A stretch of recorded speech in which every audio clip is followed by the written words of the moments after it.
Konfigurasi NAT seperti ini seringkali kita temukan di lapangan, yakni kita hanya membuat source NAT masquerade, hanya memilih dengan chain, kemudian hanya mengaktifkan action masquerade saja, tanpa mendefinisikan parameter-parameter yang lain seperti out interface. Memang ini membuat konfigurasi kita menjadi lebih cepat. Tapi di balik itu semua sebenarnya ada celah keamanan yang mungkin bisa saja terbuka sehingga mengancam server-server yang ada di jaringan lokal kita. Nah, teman-teman pengen tahu lebih detail apa saja ancaman yang bisa terjadi, tonton video ini sampai selesai. Karena saya akan bahas semuanya lebih detail, dan bagi teman-teman yang belum subscribe, silahkan tekan tombol subscribe dan loncengnya, agar teman-teman dapat notifikasi ketika kami upload video terbaru.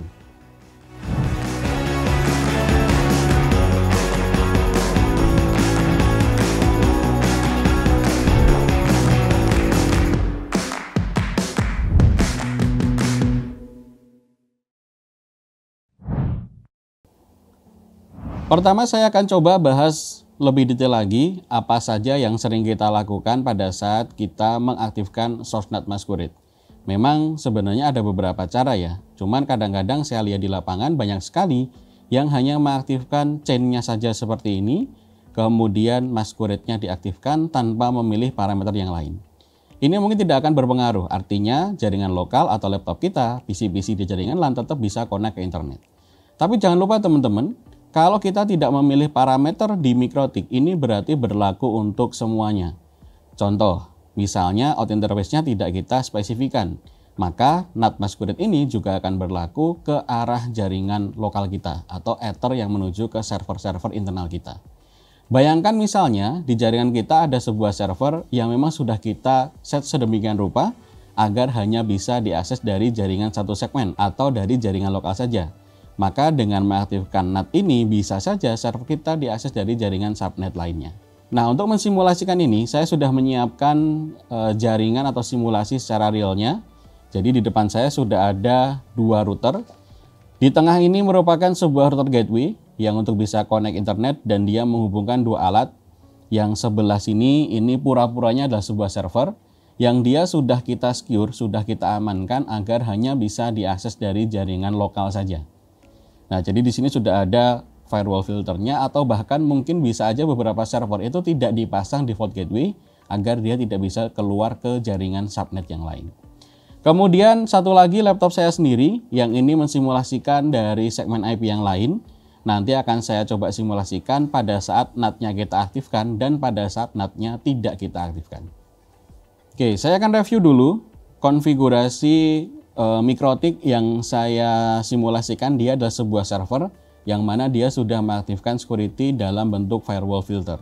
Jadi firewall filternya itu adalah melakukan pemblokiran untuk semua akses yang masuk yang berasal dari segmen IP selain 172.31.10.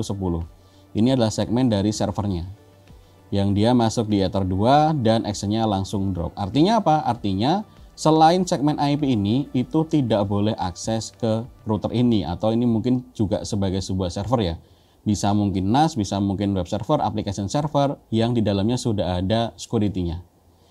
Kemudian saya akan review lagi untuk router gateway-nya, tidak ada konfigurasi yang aneh-aneh. Jadi di sini hanya ada dua IP address. Ini untuk ke internet, kemudian ini untuk ke server, dan LAN ini menuju ke laptop saya. Yang artinya laptop saya menggunakan segmen IP 192.168.30 sekian. Nah, dengan kondisi ini, saya akan coba lakukan ping. Ini sederhana saja untuk konfigurasinya. Posisi sekarang untuk router gateway yang sebelah kiri ini menggunakan source NAT masquerade seperti halnya yang sering dilakukan teman-teman di lapangan. Yakni hanya memilih chain-nya saja, kemudian actionnya kita kasih masquerade dan tidak memilih out interface ataupun protokol-protokol yang lain. Ya, di sini kosong. Nah, dengan begini saya akan coba buka dari terminalnya laptop.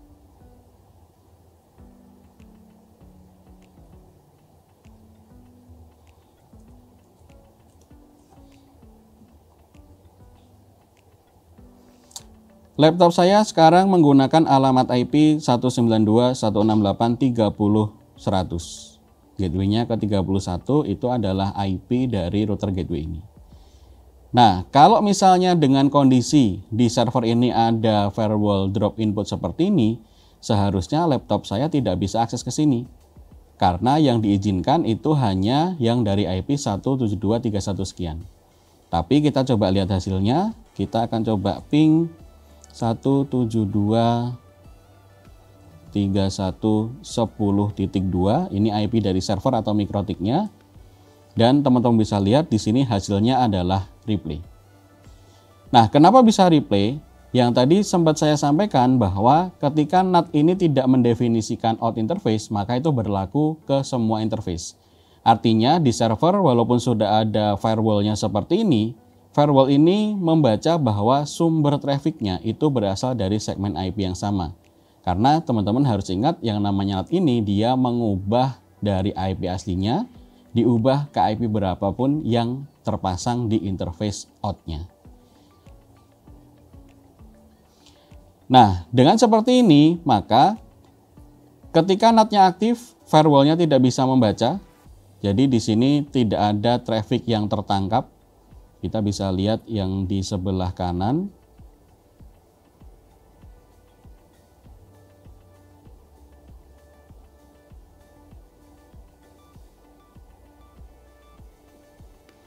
Nah, saya coba tampilkan di sini ada batch sama paketnya, ini 0, artinya tidak ada traffic yang tertangkap. Kenapa? Karena memang tidak ada traffic dari alamat IP lain yang terblokir ya, seperti itu. Nah, walaupun saya coba ping dari 192.168.30, tapi si firewall tidak mendeteksi adanya traffic dari segmen yang lain. Nah, artinya apa? Artinya sebenarnya si server ini menduga bahwa traffic yang tadi ditangkap itu berasal dari segmen 172.31.10 sekian. Nah, kenapa bisa seperti itu? Ini adalah efek dari NAT yang tidak kita definisikan secara spesifik. Sehingga kalau kita lihat sebenarnya traffic dari laptop kita nanti akan keluar ke arah server atau keluar di Ether 2 ini, itu source address-nya akan diganti jadi IP 172.31.10.1. Nah, kalau kita coba lihat lagi, saya coba ping lagi ya teman-teman ya.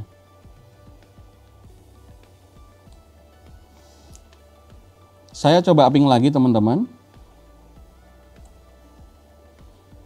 Firewall-nya tidak menangkap traffic. Kemudian saya akan coba lakukan torch di interface Ether 2. Nah, teman-teman bisa lihat di sini ada ICMP atau ping, tetapi source address-nya bukan dari laptop saya 30.100, tapi malah dari router gateway-nya. Sehingga dalam kondisi ini si firewall tidak bisa menangkap atau tidak bisa memblokir traffic-traffic yang seharusnya tidak diizinkan. Karena dia melihat bahwa source address-nya adalah IP dari segmen 10.0/24, yakni 10.1. Nah, kalau mungkin hanya ping saja mungkin tidak akan bermasalah teman-teman. Tapi bagaimana kalau misalnya dengan celah keamanan seperti ini, nanti dari segmen IP yang lain, misalnya dari laptop saya, itu bisa melakukan serangan. Misalnya dengan membanjiri traffic, membanjiri kapasitas bandwidth yang ada, dengan melakukan misalnya float ping atau mungkin DDoS gitu ya. Sehingga layanan-layanan yang ada di server itu tidak bisa diberikan secara baik. Oke, saya akan coba sedikit simulasikan teman-teman ya. Jadi saya akan coba melakukan ping yang cukup banyak. Kemudian saya akan coba monitor di bagian router yang jadi server ini, di bagian interface. Biasanya kalau kita mengalami DDoS atau kita mengalami float traffic yang cukup gede, pasti nanti di bagian Ether ini akan naik ya trafficnya. Kita akan coba lihat yang menuju ke gateway adalah Ether 2, maka kita coba akan monitoring di Ether 2 ini teman-teman. Nah, yang hitam ini terminal dari laptop saya akan coba aktifkan ke servernya. Nah, kita bisa lihat di sini ada lumayan naik ya trafficnya, ada sekitar mungkin 1,5 sampai 2 Mbps. Kenapa cuma Mbps? Karena di sini saya tujuannya hanya untuk simulasi, bukan benar-benar serangan ya teman-teman. Tapi dengan terbukanya seperti ini, ada kemungkinan orang lain bisa menyerang atau membanjiri traffic dari server kita lebih gede lagi dengan berbagai macam tools di jaringan yang sudah ada sekarang. Nah, kemudian caranya seperti apa, Mas? Ya, tentu saja kita sebenarnya kalau bermain-main dengan firewall mikrotik itu seharusnya kita mendefinisikan rule secara spesifik, teman-teman. Baik itu nanti kita kalau bermain-main dengan filter, mangle, raw, ataupun NAT ini, itu memang kita harus benar-benar spesifik dalam mendefinisikan parameter-parameter yang ada agar nanti dia tidak salah tangkap. Nah, contohnya seperti apa? Contohnya kalau kita bikin NAT pada saat kita melakukan konfigurasi basic config mikrotik, itu memang out interface itu wajib diisi. Ini kita isikan dengan Ether atau mungkin SFP atau mungkin VLAN yang kita gunakan untuk ke arah internet. Kalau misalnya memang teman-teman punya ISP-nya lebih dari satu, kita bisa manfaatkan ada namanya interface list. Jadi kita bikin daftar dulu, baru kita definisikan di NAT Masquerade ini. Nah, kita akan coba definisikan Ether 1 ini untuk ke ISP saya, ke internet, saya oke. Kemudian akan saya coba akses lagi dari laptop saya IP 30.100 ke arah 172.31.10.2, yakni server yang ada di bagian kanan ini. Nah, pada saat ping nanti saya akan coba melakukan monitoring di bagian firewall filter. Nih ya. Yang mana dia mendefinisikan bahwa yang diterima aksesnya hanya dari alamat IP 172.31.10 sekian. Nah, di filter ini saya juga mengaktifkan log. Jadi nanti kalau misalnya ada traffic atau ada data yang sudah tertangkap, nanti akan masuk di sistem loggingnya mikrotik. Nah, kita akan coba lakukan ping dulu biasa. Ping 172.31.10.2. Dan hasilnya timeout, teman-teman. Nah, ini sebenarnya hasil yang seharusnya muncul. Karena apa? Karena server tadi sudah diamankan agar dia hanya bisa diakses dari jaringan lokalnya dia saja, yakni segmen IP 172.31.10 sekian. Nah, kalau kita lihat di firewall filternya itu juga sudah tertangkap nih, ada paket-paket yang sudah berhasil diblokir. Kalau saya coba perhatikan di lognya, maka nanti akan banyak sekali log yang muncul di sini. Kalau saya ambil salah satu misalnya, nanti di sini teman-teman bisa lihat bahwa si firewallnya mikrotik mendeteksi adanya traffic dari 30.100, ini IP laptop saya, menuju ke 172.31.10.2, ini adalah alamat IP dari server lokal saya. Yang artinya apa? Artinya karena sumbernya dari 30 titik sekian menuju ke server, maka sama si firewall akan diblokir atau akan diblok. Ya, kita bisa lihat di sini ya. Ketika SourceNet Masquerade itu tidak aktif untuk Ether yang menuju ke jaringan server, maka IP asli dari laptop itu akan terbaca dan kemudian firewall bisa melakukan pemblokiran akses yang memang seharusnya tidak diizinkan seperti ini, teman-teman. Nah, dengan demikian sebenarnya kita bisa melihat efeknya ya, teman-teman ya. Ketika NAT itu aktif untuk LAN atau untuk ke Ether yang menuju ke server, itu sebenarnya ada kemungkinan server kita bisa diakses dari segmen IP yang lain. Kalau memang teman-teman pengen membuat servernya secure, ini mungkin bisa menjadi kerugian. Tapi kalau misalnya memang teman-teman punya sebuah server yang pengennya bisa diakses dari jaringan yang lain, mungkin ini bisa menjadi sebuah kelebihan, teman-teman. Jadi sekali lagi, kalau kita membuat SourceNet Masquerade, definisikan dengan cara spesifik, karena bisa saja ini menjadi kerugian untuk jaringan internal kita sendiri.